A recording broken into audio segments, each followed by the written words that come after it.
اور امارت سے متعلق حدیث بیان ہو رہی ہے۔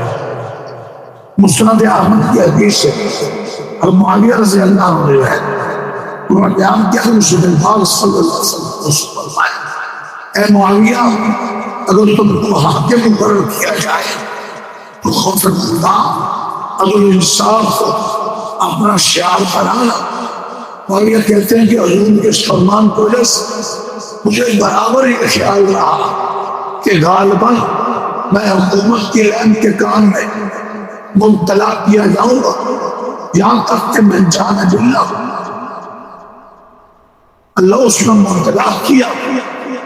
حضور نے پہلے کہہ دیا کہ معاویہ حکومت ملے اللہ کا خوف، عدل و انصاف دو، اللہ کا خوف، عدل و انصاف، خوف والا گناہ نہیں کرتا، ظلم نہیں کرتا، عدل و انصاف سے عمل قائم رہتا ہے۔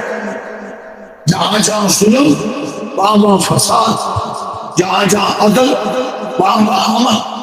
ایک گھر میں بیٹے کو ظلم شروع ہو جائے، گھر اجڑ جاتی،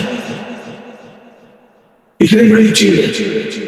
حکومتیں کفر کے ساتھ چل جائیں، ظلم کے ساتھ ظلم اتنی خطرناک چیز اللہ سب نے